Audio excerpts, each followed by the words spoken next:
السلام عليكم يا شباب، اهلا بيكم في قناه مستر وائل الساينس. ابنائي وبناتي طلبه الصف السادس الابتدائي الترم الثاني، هنحل النهارده بعض الاسئله على يونت 3 كونسبت 3 2 ليسون 3 اللي كان بعنوان سبيننج بيبر سبايرال. ان شاء الله الدرس يكون سهل وكلكم تحلوا الاسئله بصوره صحيحه. اتفضلوا يا شباب. choose the correct answer. The form of energy that flows from a hot object to a cold object is called space energy. Sound energy, thermal energy, magnetic energy, potential energy. إجابتنا thermal energy. Convection is a way of transferring of heat in liquid and gases due to the difference in space and space. Mass وcolor, shape وvolume, temperature and density, color and temperature. إجابتنا temperature and density. Heat transfer by convection in space and space. Liquid وجازس. طب solid وليكويدز. solid وجازس. liquid وسبيس. إجابتنا convection is the transfer of heat through liquid and gases. When convection occur in the atmosphere, space, cold air rises up and warm air falls down. Warm air rises up and cold air falls down. Both cold air and warm air rises up. Both cold air and warm air falls down. إجابتنا warm air rises upward and cold air falls downward. Convection current in the atmosphere are controlled by precipitation, moon's rotation, the energy from sun, earth's rotation.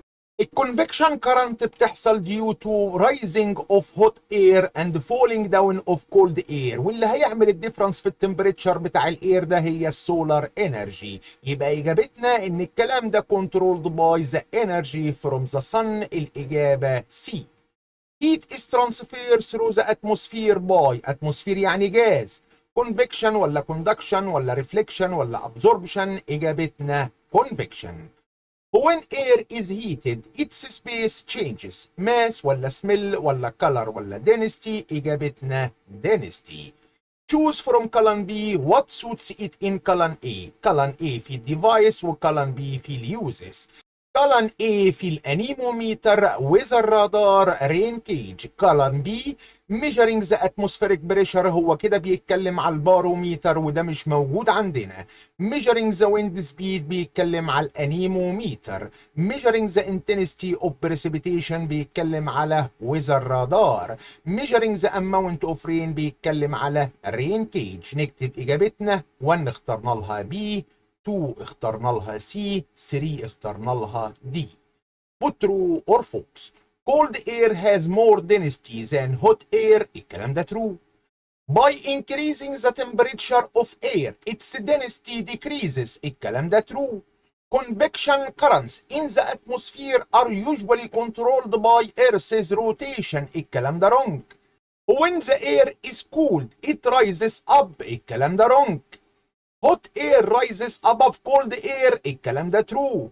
Transfer of heat by convection occurs in solids, liquid and gases. غلط. convection ده بيحصل في الليكويد والجازز بس. through solids الهيت transfer by conduction. The hand which is put over a lighted candle feels hot because hot air has high density so it moves up. لا، هو ليه low density، فالكلام ده يبقى wrong. Complete the following sentences. Hot air rises up as it has space density than cold air has less density. The density of hot soap is space than that of cold soap is less than. Gases and liquids expand by space and contract by cooling. Gases and liquids expand by heating. When air is heated, it expands as its molecules move space each other away from each other. When air is heated, the space air will rise above the space air.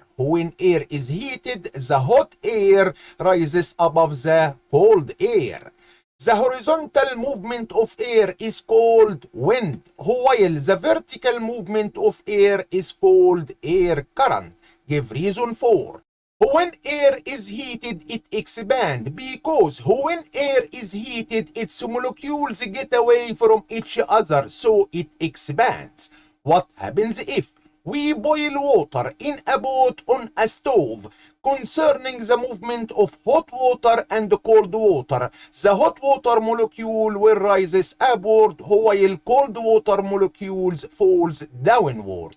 Look at this picture that shows one of the famous tourist activities in Luxor, which is hot air balloons towers that take tourists up early in the morning to enjoy watching the temples and amazing places from high above.